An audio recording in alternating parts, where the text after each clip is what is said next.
Sorry, I'm so sorry. This is Saturn. This is Saturn. This is Saturn. I guess they want to be a part of it. Here, come down here. Okay. Okay. All right. Well, again, Saturn.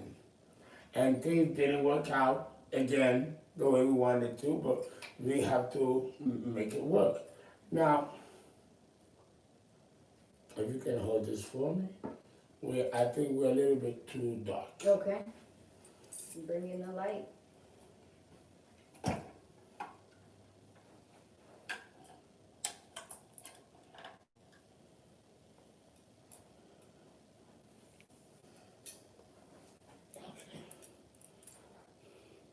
There you go. There we go. How's everybody doing? How's everybody doing?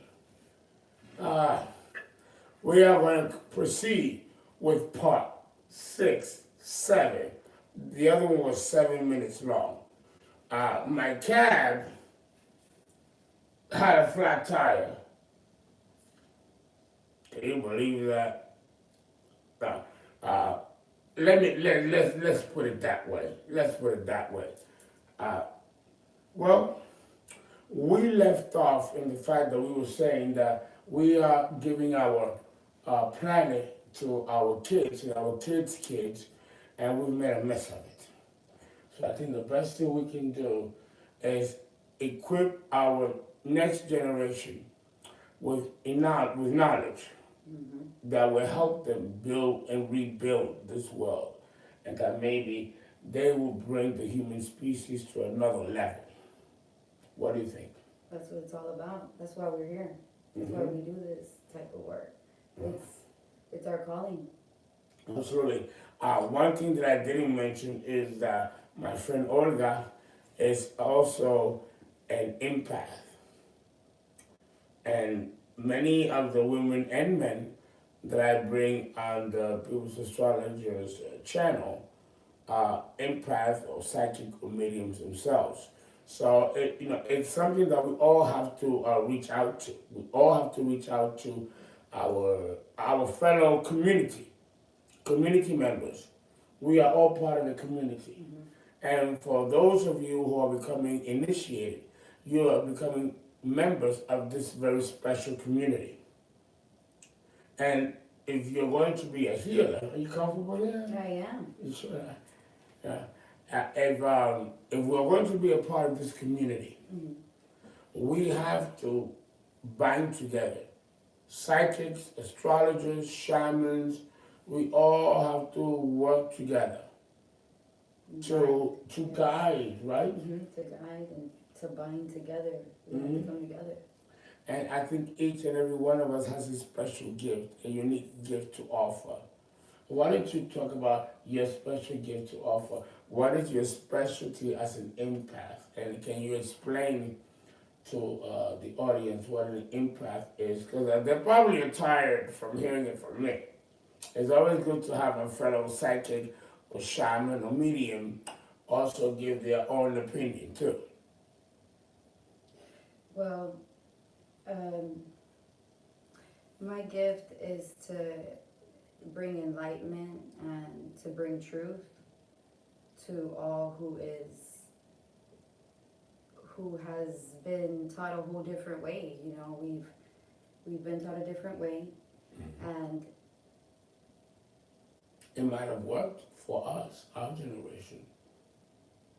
No, I mean, some of us might have benefited, others not.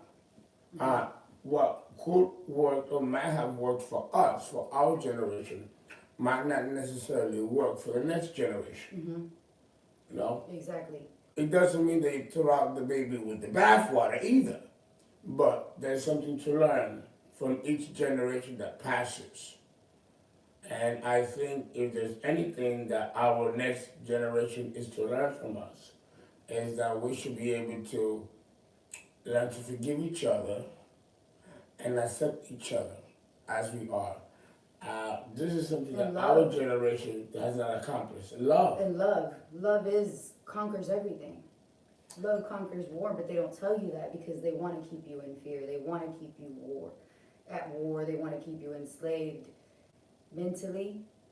Because if they have you mentally, they have you physically. They have you all. You know, they have everybody blinded with this material world and thinking that that's where fulfillment and happiness comes, but it's not. Love comes from within. You have to love yourself so that you can love your fellow brother and your Absolutely. children and everybody else. You have to love yourself, and you have to practice love. And you know, they make you think that the occult is not love, but the occult means is hidden. They're hiding, and we're exposing. Absolutely. And you know, with everything in nature, there's good and bad in everything. The Bible was used to go to Africa and justify slavery. Or these are people who are monkeys swinging off trees and two-thirds human. Let's Christianize them and make them civilized. Here, the Bible was used as a weapon to enslave. And for order. They needed to keep order. You know, that's why laws exist. Exactly. And it was positive. It was a good thing. It was a good thing, and it has its benefits. It has its truth. Well, the law does, absolutely. But the law, like everything else in nature, evolves over time. And my point of making the Bible an analogy, that it can be used for evil, no different than the occult can be used for evil by those horror movies of upside down pentagrams and blah, blah, blah, and giving people a bad name. I mean, carry those things, you know. And it's the same relativity. Exactly. And it depends on what kind of eyes you come with it. You know, what kind of eyes you come at the moment. You're going to intake information at different periods of your life in a different way. Absolutely. That's the most important thing to know. Absolutely. And having said that, I'd like to say that moving in the stages of humanity, beginning in the Palladian epoch, which we discussed in part 1, also we have moved to several stages. I would say 7 stages. Just like the human has 7 bodies. Okay. The physical, the astral, the mental, the emotional, the etheric double. These are the 7 bodies of man. Just like the 7 planets, the 7 days of the week, the 7 continents, the 7 oceans, the 7 musical scales. 7 times 4 is 28. A woman's menstrual cycle. 7 times 4 is 28. The phases of the moon. Numbers. The numbers are important, and all is connected. All is connected. Understand then that, as I had discussed in part 1, 2, 3, and 4, we have moved from the Palladian epoch to the Hyperborean, and from the Hyperborean to the Lemurian, and then from the Lemurian to the Atlantean epoch, where existed Atlantis. But before Atlantis, there was other epochs before it. And then, of course, there were others after Atlantis that preceded it. Even then, humanity existed. Even then, I'd like to say that, as I was mentioning in the other parts of the series, we were first bacteria, bacterium, protozoan, protista. These are the microorganisms, unicellular microorganisms. Here we're following the Darwinist theory of evolution, which parallels with theosophy. And like I had mentioned, there's a point where they split in their beliefs, what I like to call orientation of belief.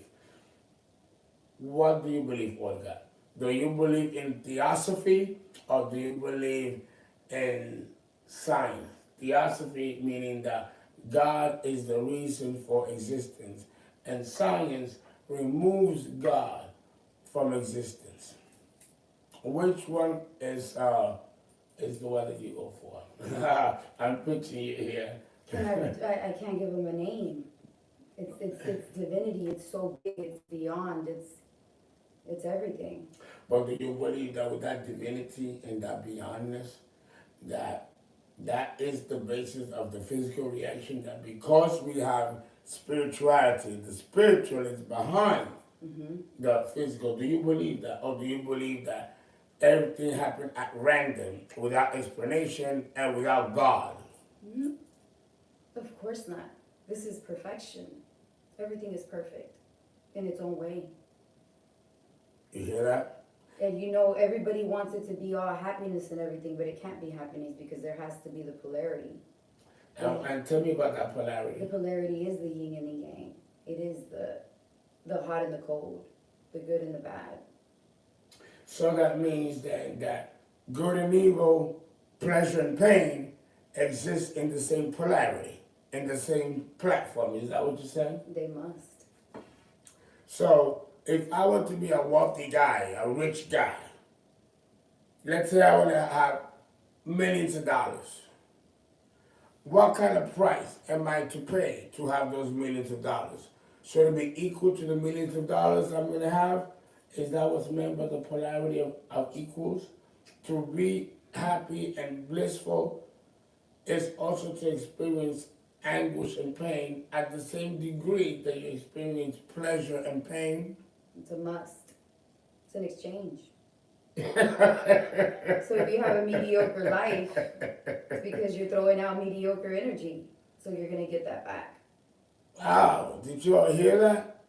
So what she's discussing is the laws of cause and effect.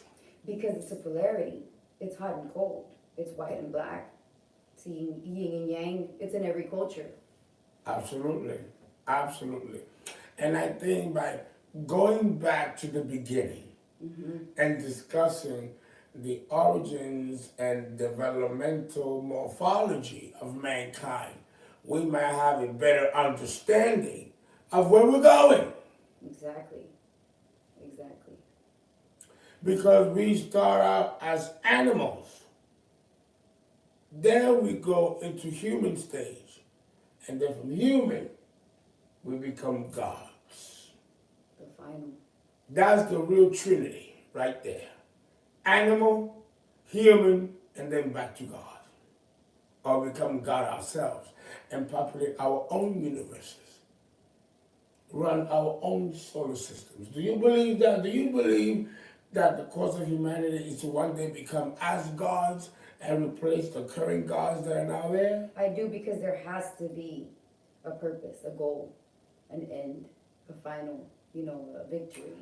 A victory or a final destination. Yes. For mankind. Yes. What is that final destination? To become gods ourselves? It seems to be in the book of Genesis. It says, hence man has eaten from the tree of knowledge.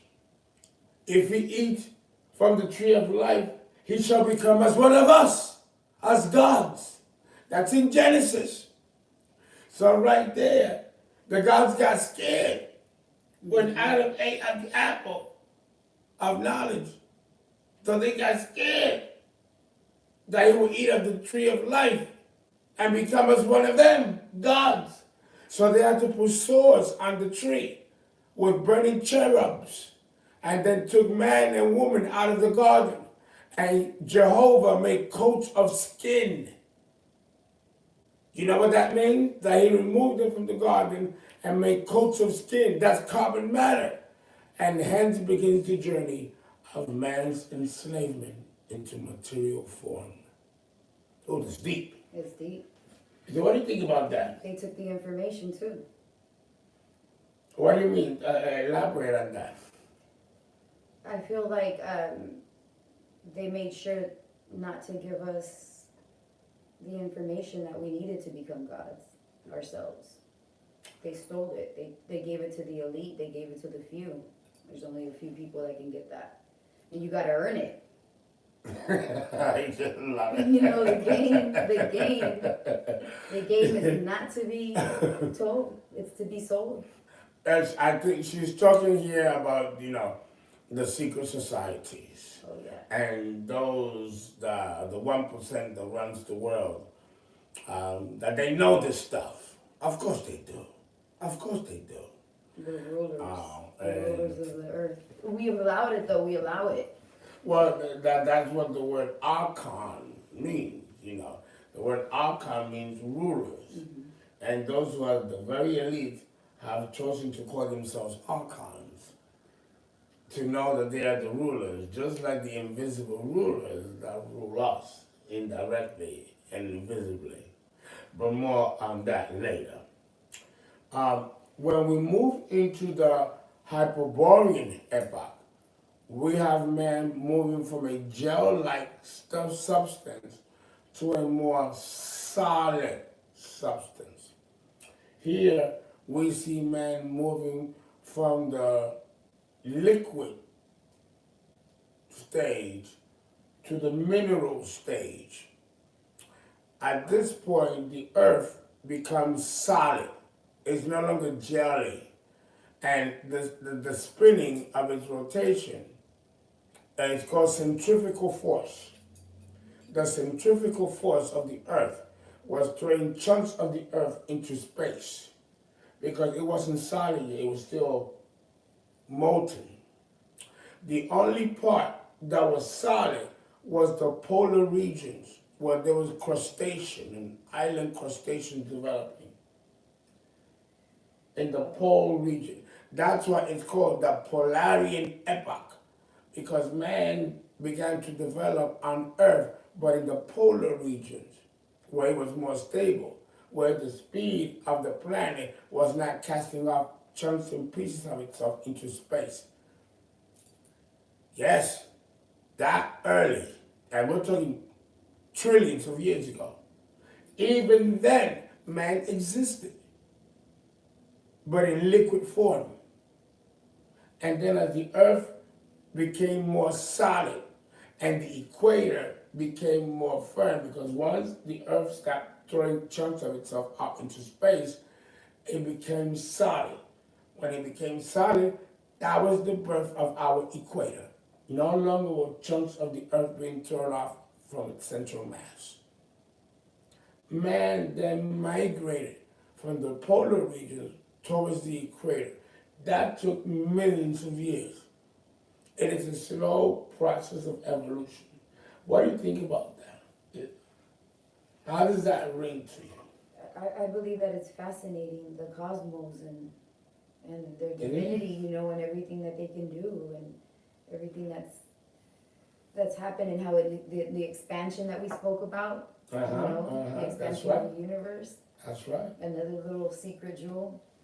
Why do you share with them that secret jewel that we talked about earlier? Okay. From the point of view from horses to chariots to cars to planes to rockets. Our inventions, you know, our brains and everything that we've been able to create, and how it's expanding the information, and the knowledge is expanding, and man is expanding, and what's in common with that? What is in common with man's expansion? The universe. Right. We expand with the universe, because we are one. Repeat that again. With the universe. Repeat that again. Yes. The mind expands. As the mind expands and we invent and expansion within us, it's also expansion within the universe. Exactly. The universe expands. That's all it does is expand. And we're expanding with it. Right. So as man evolves and expands in his consciousness, so the space-time expands. Cosmologists are saying that the universe is expanding, and they don't know why. They don't understand that the reason why the universe is expanding is because we are expanding. We are God in human form. As we expand in our consciousness, so does the universe. As above, so below. So below. Does that make sense? Does that make sense? So cosmologists, as smart and as brilliant as they are, they miss the obvious. They really do. And with that, got it like the split. They don't want us to know, you know, they don't. I mean, people have so many belief systems that now it's even into play that now it's about the flat earth, and that's how you know they're really trying to manipulate and bring a whole nother theory into play that's going to really throw it all off, because if there's a flat earth, and that crosses out astrology and a lot of things, aliens, and the Anunnaki gets crossed out, and so many other things get crossed out. That Why do you think they're doing that? Well, what would be the cause? Is it power and control, and so they could control and keep us enslaved how they have been. We're enslaved. We're under a Jesuit control. We're under Roman control. We've been under Roman control for a couple thousand years already. But we're waking up. and of course you all know what she means by that is that we're still under the Greek/Greco-Roman Hellenistic influence, which has defined our Western culture. Everything, our language, our holidays, everything. Everything we live and breathe. Our children are, believing this in the school system, and they're under, what they want to teach. They want a slave race. They've had a slave race, and now they're taking over with this whole, with technologies taking over. So now it's going to be a whole new era, and it just depends on what way you want to go. What way do you want to go with it? Do you want to move along with the plan and their whole pandemic, or are you going to move with the truth of what's in front of us, what they couldn't remove? They tried to remove so many artifacts and things that we had. They couldn't move the pyramids. They couldn't hide those and put those at the bottom of the Vatican. Right. They couldn't hide those in their hidden spaces that they had. So having said that, very good. Are we letting out too much information? Oh no. See, we're live, right? So sometimes we gotta. No, I don't think we have The truth. It's the truth. I mean, let's get the truth out. What do we make out of this? We don't get anything out of giving the truth. The truth is to be known and exposed, and we're here. Well, and the thing is that we really haven't dispensed all of the truth. And it has to be done in bits and pieces that can be digestible to the herd. They wouldn't handle it. Because, Yeah. well, but that's part of it, because there's a responsibility in how you dispense knowledge as well. And not everyone can handle certain degrees and levels of knowledge, which is why there is a priesthood, Yes. which protects these knowledges, like the Knights Templars and other temple priests. This is the role of the priest or the high priest, is to protect the public from information that can harm the public, but to also use that same information to help elevate the masses. And this is where the church or the clergy has gone astray. And that in one end it has protected the masses, but on the other hand it has hindered it. Now, I'm not going to make this segment a church bashing segment. No. I'm not going to do that. It's great. It's great advantages and positivity to it, and they help the poor, and they do so much. So right. So it's the church deserves its respect, but they've done so much with it and made it a business. right, because it's what she's talking about here is the bureaucracy, the political bureaucracy, Politics. right? Politics that controls everything. Sports, it controls us. Church. And, What is it not going to control? well, when you take humanity out of politics, you have barbarianism. Yeah, it does keep order. Well, that's, again, there's the polarity, there is the balance. You have to have a little bit of chaos to have a little bit of balance. But there's order. I feel like there's order with truth, because our ancestors were based off of it, and they lived not necessarily peaceful lives. Of course, they lived in survival mode, but I believe that they knew the truth. Well, of course. And they knew the truth as they knew it, because you have to understand that truth is relative. Your truth is not my truth. And your truth doesn't have to be my truth. No, so truth is relative at the end of the day. None of this matters, because there's always another way to look at life that doesn't have to be astrology. and still be just unmarked as being a devout Christian or Mormon.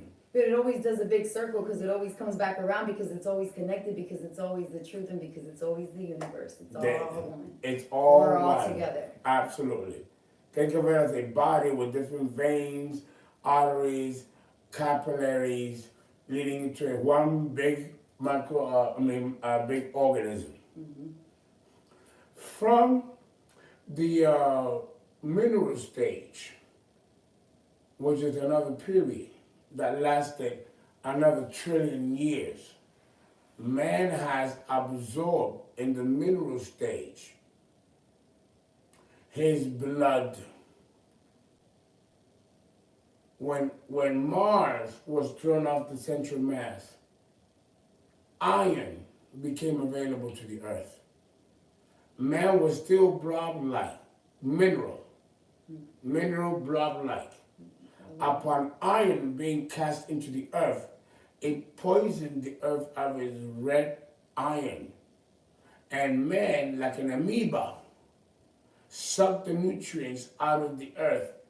And that was the way he ate. Like a blob, just sucking from the earth its nutrients. In doing so, he absorbed the iron from the newly cast off Mars, which is why Mars is a red planet. When that occurred, man developed his red blood cells. Man's blood is red because Mars was cast off the central mass and became a planet. And upon its cast off, with other very complex processes and steps which we're not going to discuss here, made iron available. This also became the red substance which gave rise to plants, the next kingdom that preceded the mineral kingdom. It was then in the mineral kingdom that man became more plant-like. And it was the first time that man developed an erect posture. As trees stand up, so man moved from the blob stage to the plant stage, and now he developed an erect posture. It did not occur in the animal stage. It occurred in the plant stage. What's your opinion about that? That's evolution. That's evolution at its finest. It's evolution. It's evolution. Man has progressed throughout its different morphological stages that the earth partook. Yes, we've seen it. We see evolution take place. And so as the earth evolved, so did we, right along with it. And guess who else? The gods also evolved right along with it. So the gods are just as much in need of evolution as we are. It's all expansion. Right. Absolutely. As we become more godlike, the gods that are on top of us become something bigger and greater, which we yet to know what that is. We yet to know what that is. What do you think about that? How powerful is that? It's powerful. But don't forget, you still got to go through your karmic stages to get up there to be a god. Right? Well, of course, you know. You don't get there on a first trial run. You might get left back, and then come back again, get left back in the high level, and then come back again. You know, but that, again, that's what they say, that it's better to enjoy the journey than the final destination. That's what it's about. It's not about the destination. Because once you get to the destination and you get there, you're like, all right, I'm here, and then now what? It's the journey. That's true. Sometimes we get so boggled down in trying to reach that finish line that we forget to live in between. And love. Love. Taken from a Leo woman. So, and I tell you guys, it's never too late for romance. Any final words? No, we love you. We love the audience. Thank you. Thank you for everything you guys do for us. And Fernando loves you. Uncle Fernando. Okay, guys. All righty, we'll do our part 8, and that'll be it. And then I'll be taking your suggestions concerning doing a new series. Guys, donate www.paypal.me/astrologer and call for a reading. You know I gotta do it, guys. You know I'm Fernando, gotta do it. I gotta advertise. I got it. They're making me do it. I gotta do it, guys. All right.